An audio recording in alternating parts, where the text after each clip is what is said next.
Este año estamos haciendo un esfuerzo por acercarnos más a los santos que celebramos y esto no contradice con ese mandato y ese deseo que tenemos de predicar sobre la palabra de Dios.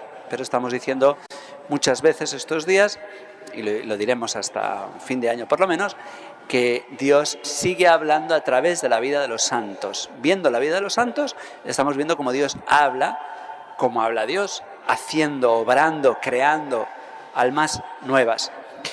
Y Dios habla en nuestra sociedad. El gran Chesterton decía que Dios suscita en cada época santos que destacan y contradicen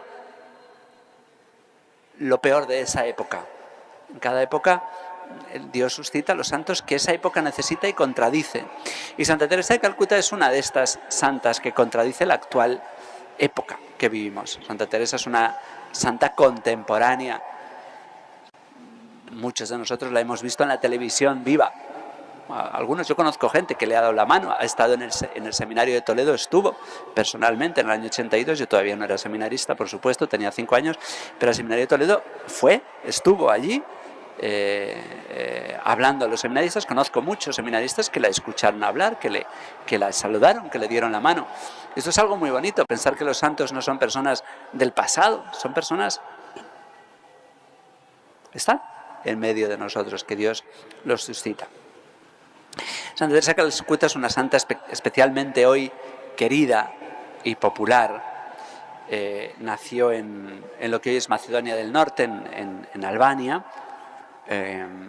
Le pusieron el nombre de pila en el bautismo de Agnese Gonza, Inés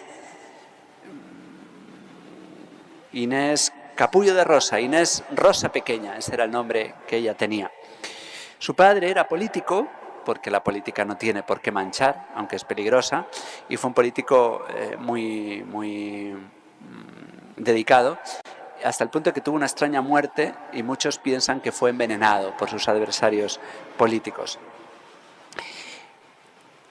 Le fascinaban leer la vida de los santos cuando era niña y cuando era adolescente, algo que yo con estas homilías estoy intentando que hagamos, que leamos vida de los santos, porque los santos, sus vidas son contagiosas. Deberíamos todos tener la vida de algún santo encima del velador para leer con frecuencia, santos de todo tipo.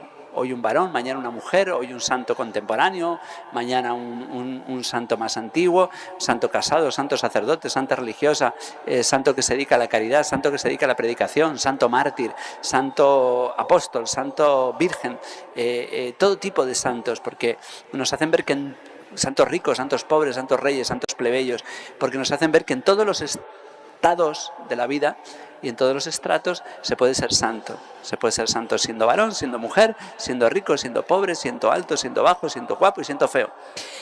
Y fea era Santa Teresa de Calcuta. Pero, sin embargo, pues como sus ojillos brillaban y bajita. Era fea y bajita. Y, sin embargo, pues qué belleza la de esta mujer. Ya digo, leía la vida de los santos hasta que muy jovencita, pues contagiada, porque también es muy buena que estemos rodeados de monjitas, de sacerdotes, de personas que con su vida pues nos pueden decir, oye, ¿y a mí por qué no me llama el Señor? Y ella conoció a estas monjitas que eran las hermanas de Loreto, así eran conocidas, fundadas en Irlanda por Mary Ward, y bueno, pues quiso ser religiosa con ellas. Y cuando entró quería llamarse Teresa, pero en inglés, pero ya había una monjita que tenía ese nombre, porque en algunas congregaciones, sobre todo antiguamente, se cambiaban el nombre, y entonces se puso el nombre Teresa, pero castellanizado en español, porque en inglés ya estaba cogido, ya había otra hermana que se llamaba Ceruis, yo creo que en francés, entonces lo cogió en el nombre castellanizado, pero por la Santita de Lisieux, por Santa Teresita del Niño Jesús. Y bueno, pues esta congregación era muy misionera y acabó en Calcuta.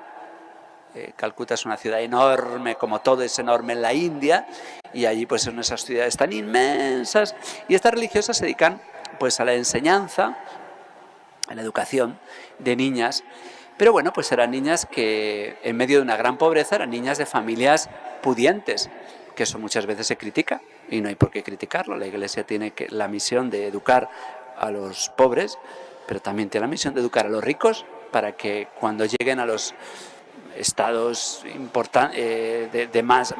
más valorados de la sociedad, pues puedan influir más. Entonces, bueno, pues ella estaba en una posición muy acomodada como religiosa y como maestra pues de niñas muy acomodadas, y eso no tiene nada de malo, y estas monjas siguen realizando esa misión, y Santa Teresa nunca renegó de esa altísima misión, pero sintió la vocación dentro de la vocación, valorando mucho la enseñanza que ella tanto disfrutó, valorando mucho la importancia de estar entre las familias pudientes. Pues ella cuando iba en el tren, atravesando los lugares más lúgubres, más pobres, más terribles, porque son terribles, de Calcuta, pues en esos inmensos basurales donde había niños intentando encontrar algo de comida para echarse a la boca, una hambruna tremenda, sobre todo en unos años tremendos en que hubo unas grandes revueltas de los hindúes, que no sé por qué tienen fama de pacíficos, pero madre mía, cuántas persecuciones ha habido por parte de ellos hacia cristianos y católicos. Y ante tanta violencia pues surgió una hambruna aún más grande en Calcuta, y Santa Teresa no pudo cerrar los ojos y sintió la vocación, lo que ella llama la vocación dentro de la vocación. Y entonces dejó, de un modo muy amistoso, pero con mucho dolor, la congregación en la que estaba muy a gusto y muy cómoda, porque amaba mucho a sus hermanas, porque amaba mucho la labor que estaba realizando, y lo dejó todo. Tuvo una grandísima lucha, porque sentía que el demonio le decía: mira la vida tan fácil que tienes. No era nada fácil la vida que llevaba, pero comparada con la que iba a empezar, pues sí se lo parecía en ese momento. Tenía la tentación de volver al convento, y bueno, pues con algunas de sus alumnas, muy prontito fueron 13 religiosas, y ahí empezó recogiendo a un moribundo que estaba entre toda la basura. Pues una de las basuras que había ahí era un hombre, casi un esqueleto, porque esta sociedad permite esas cosas tan terribles. Así que se lo llevó a donde pudo, y ahí empezó a recoger lo que nadie quiere, la basura de la sociedad, lo que la sociedad considera basura, pero que para Dios son tesoros, todas y cada una de las personas que estaban muriendo. Y bueno, fue ganándose ella se vistió como las mujeres más pobres de la ciudad, se puso un sari hecho por ella misma, con ese hábito que ya todos conocemos, blanco, con las rayas celestes. Bueno, pues así es que ella se vistió como se visten las mujeres en la India, solo con el color distintivo, que se ha hecho famoso en el mundo entero.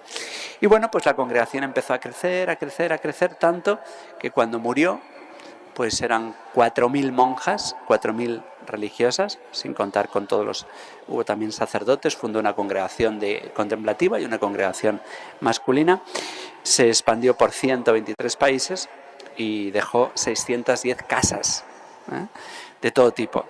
Orfanatos, leprosorios, casas de acogida de personas de SIDA. La única condición que pone para ir a algún sitio es ir a esas personas que nadie quiere.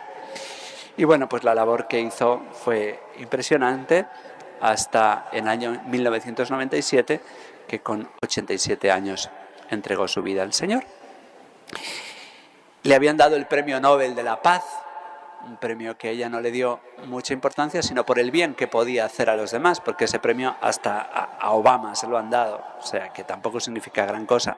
Pero ella lo valoró y aprovechó ese gran púlpito en el que le ponían para hablar contra el aborto. Ella, que había visto tanta miseria, dijo con toda valentía ante todo el mundo: el peor drama que está ocurriendo en la sociedad es el asesinato. Aún peor que todas esas personas que arrojan a la basura, que es terrible, pero esas personas por lo menos algo pueden gemir. Los niños que no han nacido ni siquiera eso. Y fue valiente al decirlo, y murió unos días después de morirse Lady Diana. Lady Di era la esposa del actual rey de Inglaterra, que entonces era príncipe, aspirante al trono, príncipe de Gales. Y bueno, pues todos los días la gente chismosa pues se desayuna con lo que Lady Di hacía, porque era una muchacha plebeya, que no era de familia noble, muy guapa, que se había casado con el príncipe Carlos. Y esta pobre mujer pues era muy desgraciada, una mujer que sufría anorexia, bulimia, la infidelidad de su esposo. Normal, los reyes de Inglaterra han sido los que han creado la iglesia anglicana, que nació de una infidelidad. Entonces pues los descendientes de Enrique VIII hacen eso, porque es su religión. Y entonces pues ahí sufría muchísimo esta mujer, Lady Di, que se hizo famosísima, todo el mundo miraba con quién estaba, con quién no estaba, las infidelidades a su esposo, y murió en un accidente terrible después de irse con un amante, y huyendo de la prensa pues se estrelló. Esta mujer, Lady Di, pues era una mujer de buen corazón, a pesar de la vida tan desordenada que llevaba, y esta mujer tan guapa, que murió de un modo tan terrible en París, estrellándose su carro en el puente, huyendo de los fotógrafos, pues todo el mundo estaba pendiente de su entierro. Y coincidieron más o menos los entierros de Lady Di y de la Madre Teresa de Calcuta. Los entierros de la Madre Teresa de Calcuta fueron muy solemnes. La Madre Teresa de Calcuta quería mucho a Lady Di, porque de vez en cuando le había ido a visitar, y ella, pues sin juzgarla por el desorden tan terrible, psicológico, espiritual y moral de su vida, pues sin embargo la trató siempre con mucho cariño y se tenían mucho aprecio. Y ya digo, murieron con muy poquitos días de diferencia, pero fue muy chocante en las noticias cómo se daba mucho más importancia a la muerte de Lady Di que a la muerte de Santa Teresa de Calcuta. Y una periodista española, católica, contaba un poquito indignada cómo la cobertura mediática de la prensa era muy distinta. Se le dio mucha más importancia a la muerte de una pobre mujer con una vida desgraciada como Lady Di, o de una mujer tan enorme dentro de su pequeñez que era la Madre Teresa de Calcuta. Y esta periodista se estaba quejando al lado de la sucesora de Santa Teresa, de la hermana Nirmala. Y entonces decía, hay que ver qué mundo, qué repugnante, cómo está volcado en la muerte de una pobre mujer, pues que al fin y al cabo pues ha sido infiel a los mandamientos y a una vida ordenada. Y entonces Nirmala, la hermana Nirmala, le mandó callar y le dijo, el mundo comprende mejor a Lady Di que la Madre Teresa, los mundanos están más cerca de Lady Di que la Madre Teresa, hay que comprenderlo. Y ahí acabó con la crítica. De la Madre Teresa de Calcuta, como es una santa tan cercana, tenemos muchísimas anécdotas, como la que contaba un sacerdote muy cercano a ella, que cuando volvía de haber recibido el premio Nobel, se hizo famosísima, todo el mundo la siguió, en el avión vieron cómo la madre pues se iba al baño, estaba ahí un ratito y atravesó el pasillo y se fue al baño de enfrente, y luego se fue al baño de atrás y luego al otro, fue a los 6 baños que tenía el avión, y decían, ¿qué le pasa a esta mujer? Debe estar enfermísima. Y entonces le preguntaron, madre, ¿qué hace usted en los baños? Y dice, me he dado un baño de humildad. Entonces, como estaba tan famosa y tan alta, pues dijo, voy a limpiar los baños. No sé si ustedes han visto los baños de los aviones, sobre todo en los viajes largos, dan asco los baños de los aviones. Bueno, pues había levantado la famosísima Madre Teresa a limpiar los baños que nadie le había mandado lavar. Yo creo que es una anécdota que ilustra muy bien la grandeza de esta santa. Pues cuando murió, reconocida por todo el mundo, a los pocos años se levantó algo que es un basural, quiero poner un poquito el acento en esto. La Madre Teresa de Calcuta, les he dicho que de nacimiento se llamaba Inés Capullo de Rosa, Agnès Gonza. Pues era como una flor que floreció y que llenó de perfume un basural, como era Calcuta, como es todavía Calcuta, una ciudad con tantísima pobreza, con tantísima suciedad. Pues es esta flor que llenó de perfume la ciudad. Y sin embargo, llama poderosísimamente la atención cuánta basura y cuánto barro y cómo se ha escupido sobre esta monja.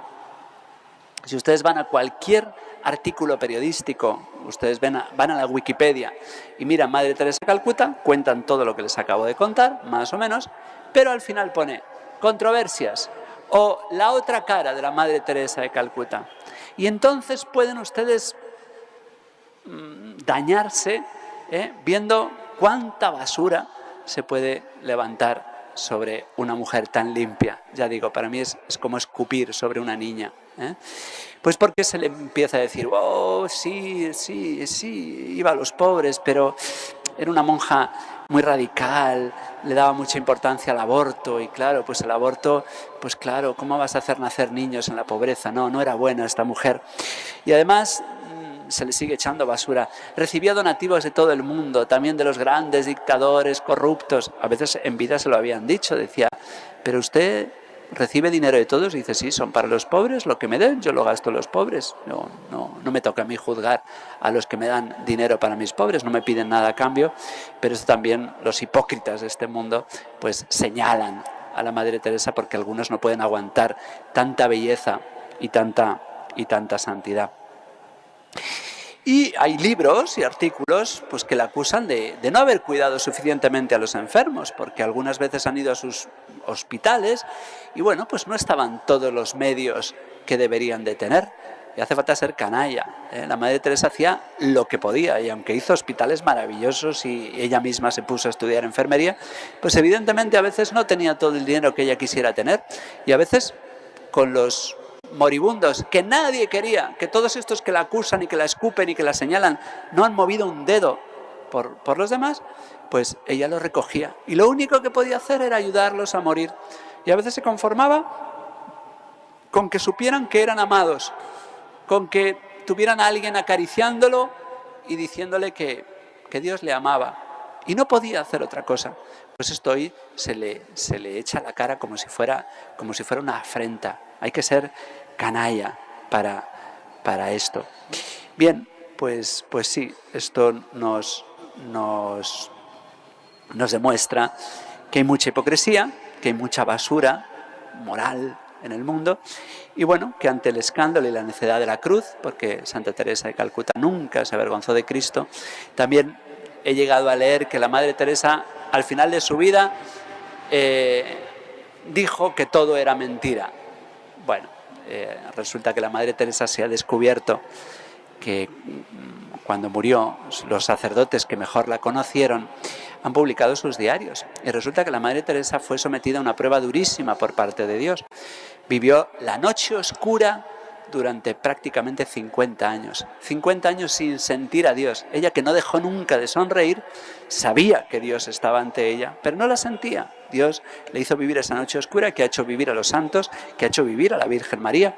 Pero yo no conozco a ningún santo que haya vivido durante tanto tiempo la noche oscura del alma. Y la Madre Teresa lo escribía y le decía a Jesús, sé que estás ahí, pero no te siento, parece que no estás. Y algún canalla, leyendo estas noticias, pues va y dice, la Madre Teresa de Calcuta perdió la fe. La Madre Teresa de Calcuta decía que todo era mentira. Hace falta ser ignorante, atrevido y falso. Pero bueno, pues tenemos que comprender esto, porque si lo han hecho con el Maestro, pues cómo no lo van a hacer con sus mejores discípulos. Pues nosotros hoy damos gracias a Dios por esta flor tan hermosa que el Señor nos ha regalado en nuestros tiempos, y le pedimos a Santa Teresa de Calcuta por los más pobres, que suscite en nosotros una mayor sensibilidad hacia Cristo, que sigue sufriendo en los más necesitados ante tanta injusticia, que no nos llenemos de amargura, que podamos hacer lo que podamos. Ella, que tanto hizo, decía, yo solamente soy una gota en el océano. Pues si ella era una gota, que era un gigante de santidad, pues nosotros más pequeños todavía, pero hacer en todo momento lo que podamos, repartir el amor y la ternura de Dios, su sonrisa, de un modo muy especial con los que más sufren, con los más abandonados. Que así sea.